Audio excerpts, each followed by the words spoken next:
And this is an ad for Formula E, not Formula One, but Formula E. And we'll talk about it in a second, but let's watch a little bit of it.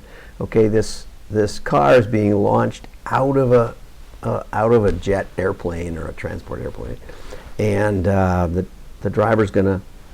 Well, we can watch it for a bit. I won't. I'll try talking over it. There goes the door, and out he goes, and he's gonna fly. You might have seen a bird cage flash by. So he parachutes out, and then the car crashes, and there's a bird cage. So let's get over to the article about it. Amy Houston does a great job of finding me interesting commercials. Progress is unstoppable, and I don't know quite why. The creator of the spot is Nils Leonard, co-founder at Uncommon. This film is the story of Formula E's journey and unrelenting progress forward, told through the Gen 3 car and its fearless drivers. The story of an ambition to progress, completely set free. I would much rather see the cars going around a course, maybe from the driver's perspective, and then cutting away to the fans' perspective. Henry Chilcott, CMO at Formula E, said, "We're fast building a reputation for delivering the most thrilling motor racing on the planet." And if that's true, then I don't know why you'd shove one out of an airplane. Sorry. The solution for a cookieless world has been in our pockets the whole time. And this is by Matt Kassan, I think, the drum, just yesterday or the day before. When cookies reigned supreme, getting to relevance seemed a lot easier. Context was personalized and tended to make sense in the moment it was served up. Now, I don't know if you're like me, but you might scratch your head a little bit and say, when have my banner ads or my YouTube ads, I don't get those anymore, or my ads in my feed on Twitter, when have I felt like they were relevant to me? Ever. Really not ever. Okay? So there's this disconnect between the ad tech community and everyone else, where they believe, and they've been preaching it since day one on the internet. Now, in defense of them, the direct marketing world was preaching it from the 70s, when Farm Journal decided that they could have a pig version and a wheat farmer version, and they worked with R. Donnelly to put different outer wraps on their magazine. So this has been around since the early the mid 70s.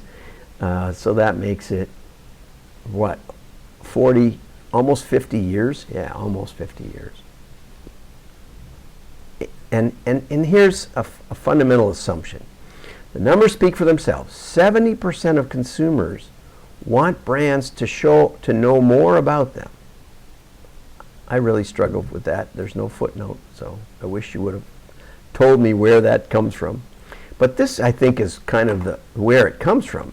80% of consumers are more likely to buy a product that offers an experience tailored to their immediate needs. So, two questions. First, what are your immediate needs? What are my immediate needs? I'm sitting in front of a computer. I'm not shopping right now. So maybe that's one of the problems. But I'm going to a restaurant shortly for our meetup. And yes, I'm a little early. It works better than trying to live stream it. And I'm thinking, if I don't want a lot of carbs, I don't want beer, I think I'll have a bourbon. Because that's pretty safe. Scotch is a little touchy, but bourbon's really pretty safe. So I'm in the mood for that. And if you had a bourbon, if you were listening to this right now and you put me up a bourbon, I probably wouldn't care, because I don't care about bourbon much. But, and that's, okay, so that's the first question. Do we know what we need immediately? Well, if you have a flat tire alongside the road, you need a help, you need a tow truck, you need a tire. It sort of depends. Even then, we don't know exactly what we need to work our way through it. Okay, the second one is,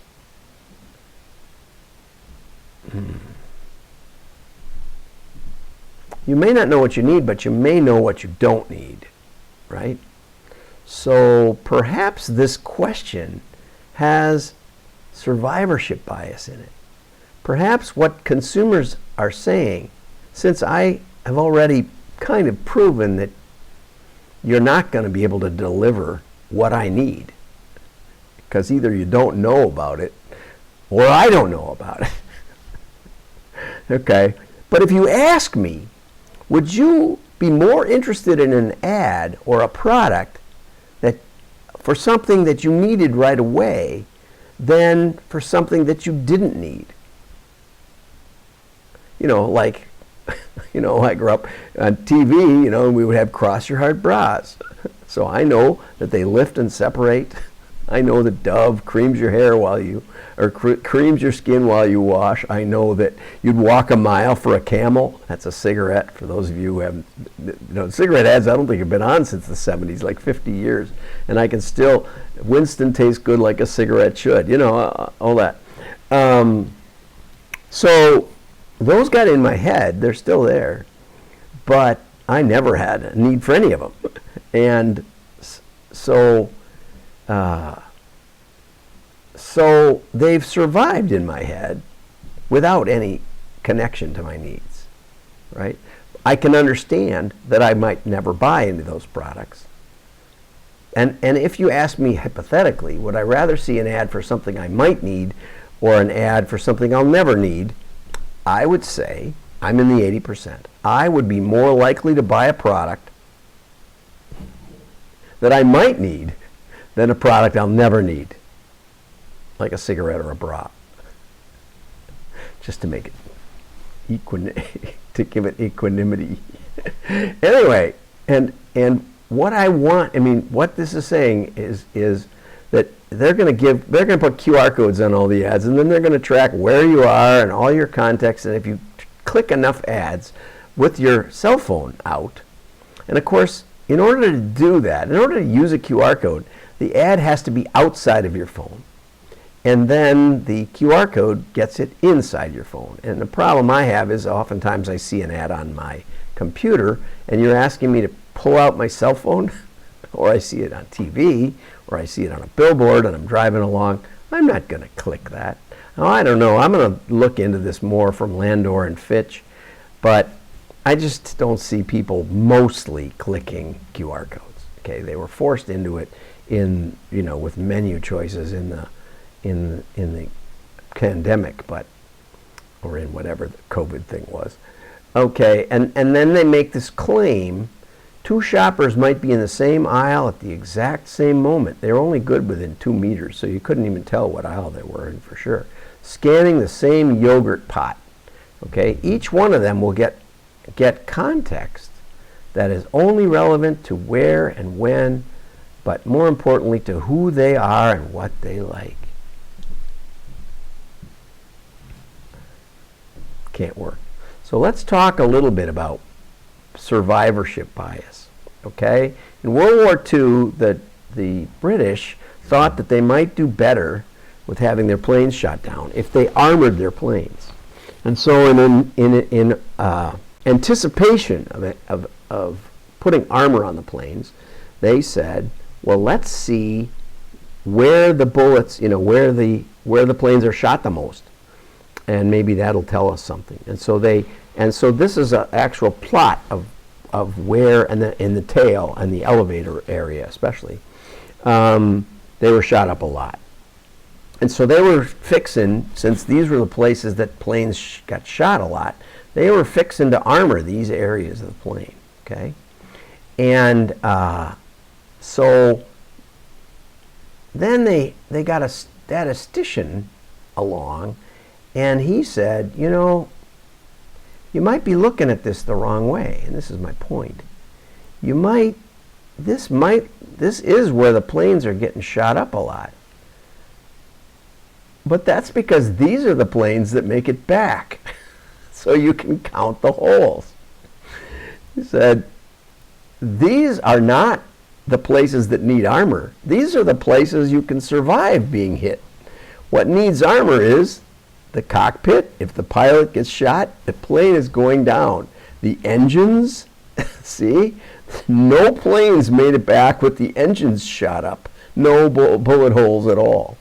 And that's the way I feel about this personalization craze, is that first of all, it's impossible. I couldn't personalize for tomorrow, for myself, okay? But secondly, even if it were possible, you're using data that proves the opposite. You know, of course I'm more interested in something that I need right now. Of course. But that doesn't prove that you can get me, you can anticipate that. It just doesn't make any sense. It's survivorship bias, okay? You're proving, anyway, or it's a tautology. Okay, let's get over to this one. 7 steps to successful A/B testing in direct mail. And this is a wonderful article, and I wish I would have known which one did better. The only test here is every office hero needs a sidekick, or order business catering 24/7 at ezcater.com. Okay, and then everything else is the same. All the dishes are the same. You get a little spiff to get you to order. Every inch of this is the same.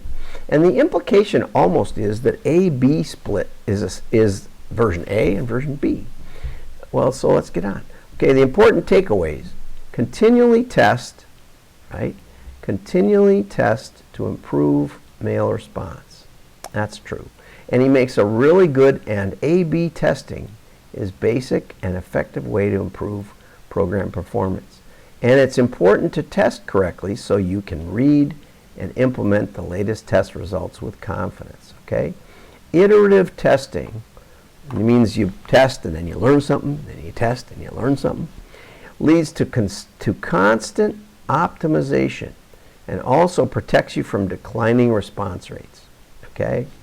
Right. So the winner, you test, and then the winner gets tested against. We try to beat the winner. And then we find a new winner, we try to beat that winner, okay? Direct mail is about ongoing iterative improvement, establishing a control mailing. That's the winner, right? And so, you know, the first thing you do when you think you got a control is you mail it again, and maybe you mail it to a slightly different list.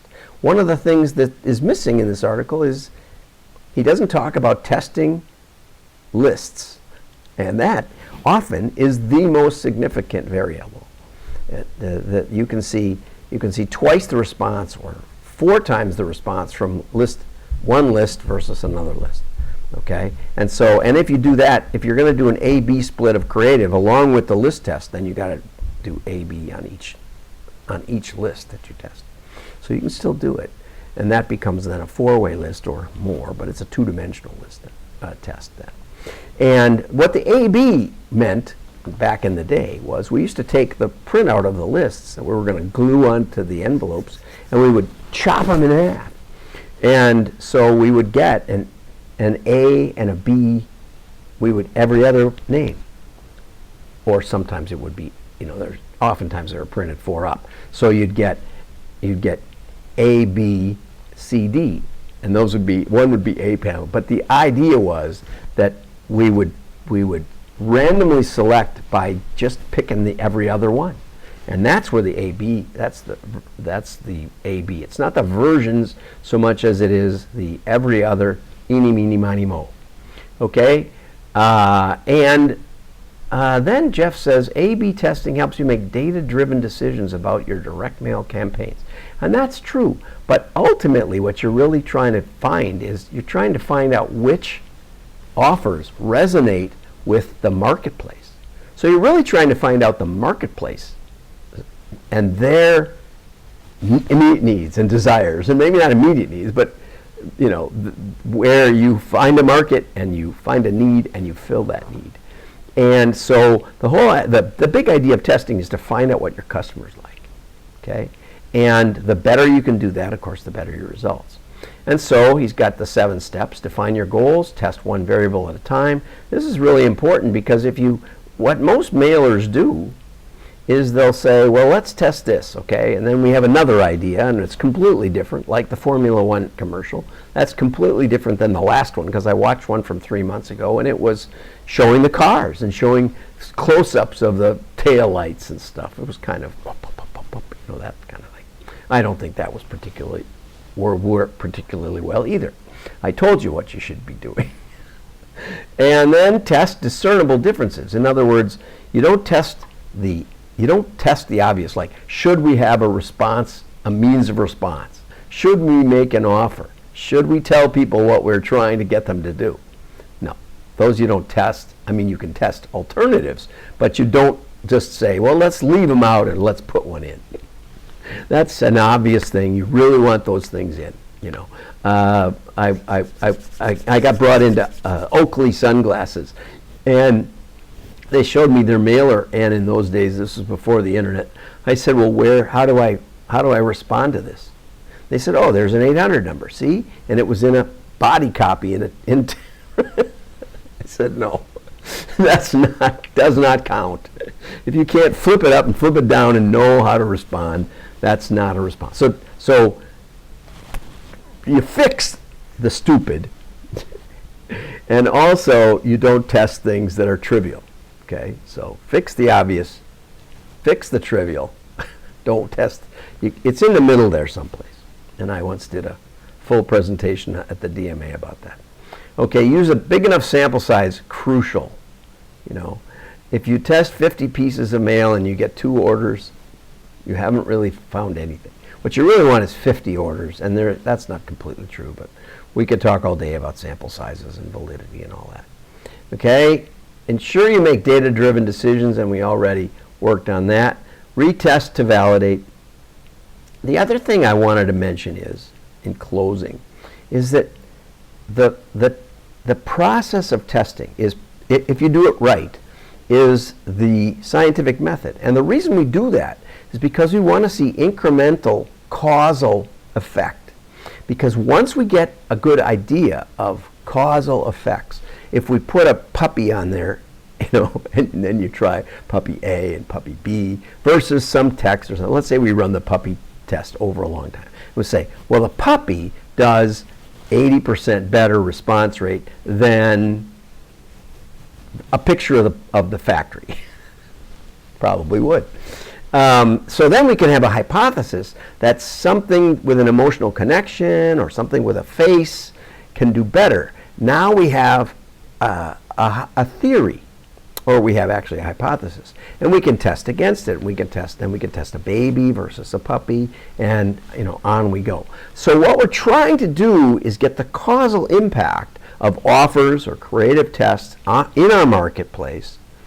One day, same day, this caused this and this didn't. And then we can project those results into the future. And so then we start to build actual predictable results. And that was the main conclusion in Claude Hopkins' book, Scientific Advertising, 100 years old this year. But he was basing it on 50 years of testing experience with direct mailers. So I highly recommend going to scientificadvertising.com. I think the book now, the PDF download is $4 or $5. Well worth it. Everybody in advertising should learn it. But basically, Jeff's article is the best one I've seen in months, if not years, on testing. But as usual, I don't have any editorial constraints, so I will add a few things. Have a great day. Like and share. Your friends will know you're smart. Bye-bye.